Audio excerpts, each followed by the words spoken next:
Welcome to our episode of Barman Saturdays. I decided to return to this collection of Rin Tin Tin Jr. movies with Vengeance of Rannah. Of course, it's only after looking at this box more carefully I realized, oh, Danny Boy wasn't even played by Rin Tin Tin Jr. That was literally Ace the Wonder Dog. Yeah, apparently my reading comprehension is a bit low. Maybe I should try and get more sleep instead of just, trying to push my way through tons of videos in a row. At any rate, getting back to the film we're talking about right now, because I'll go pin a comment later or something on the other video. Rin Tin Tin Jr. plays Rannah in this film, though despite being a titular character, isn't in this film that much. I mean, the film's like roughly 59-ish minutes or so long, and I'd say Rin Tin Tin Jr. is in this film for less than like 10 minutes. So, yeah. Out for vengeance, but doesn't really get it personally. Kind of a shame. At any rate, our main character is Ted Sanders, played by Bob Custer, who's an insurance agent who's been sent to investigate, what happened to the payroll. Because apparently, the stagecoach was sent out, but the guy in charge of it, has just disappeared, apparently, like a couple, like 3, 4 days ago.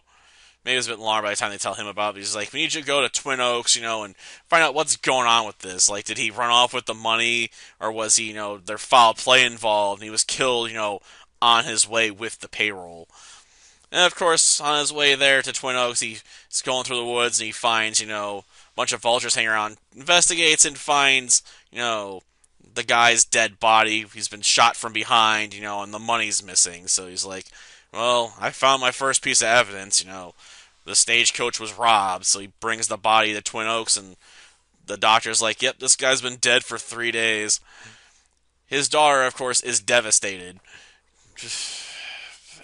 After that, we continue, just build up with, the robbers trying to cover their tracks by realizing, that dog that guy owned could identify us. They try and take it out, and fail pretty spectacularly multiple times. Even one of them being a pure sneak attack, and they still failed. And in the meantime, I'd rather not have my identity disclosed. You can depend upon me, Mr. Saunders. And if there's anything that I can do...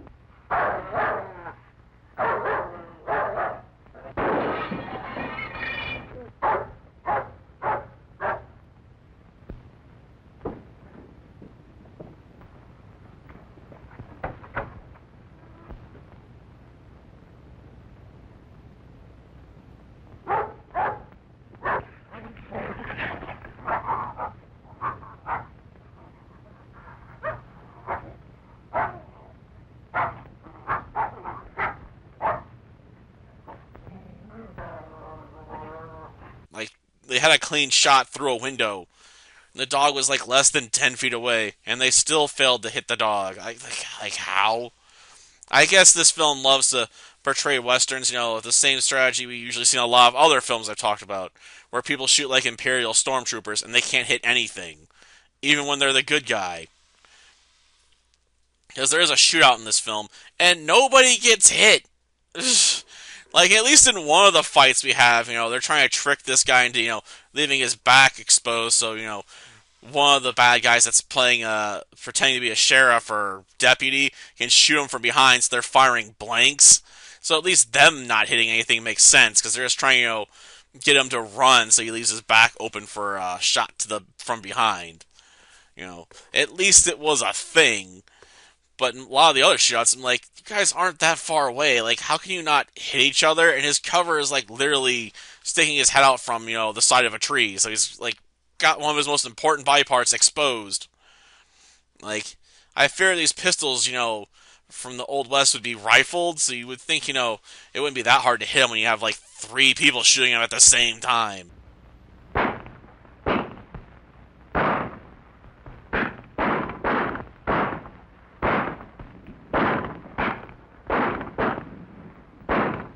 Yeah, I kind of a bit of a rant there, but yeah, it does bug me in these films that people can never apparently hit anything. Like, they remind me when I was trying to shoot a BB gun at some cannons in front of a barn, and I'd usually end up hitting the barn. Even I could shoot a can or two every now and again with a BB gun. That was only with a little bit of practice. Probably couldn't do it now. I mean, I haven't used a BB gun like 20 plus years at this point.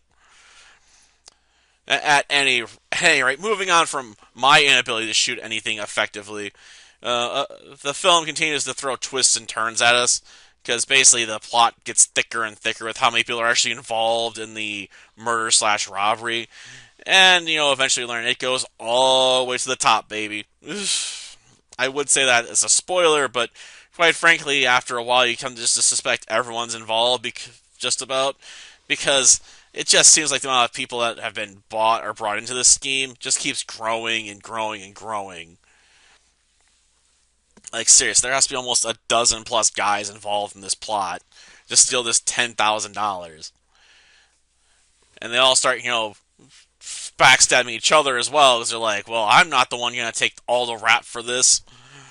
So, yeah, no loyalty among thieves, obviously.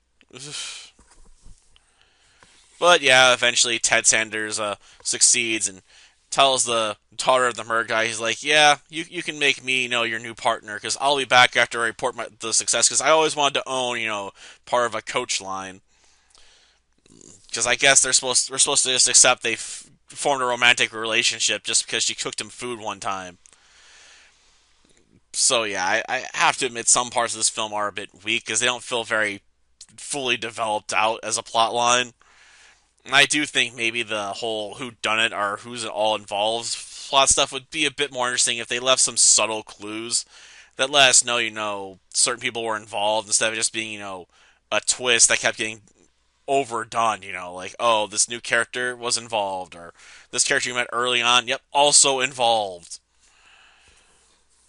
Because after a while, like, it stops being a surprise, and just like everyone's in on it, basically, aren't they?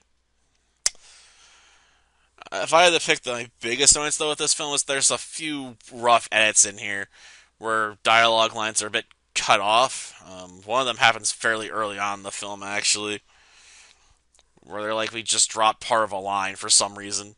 I guess they didn't catch it in the editing process.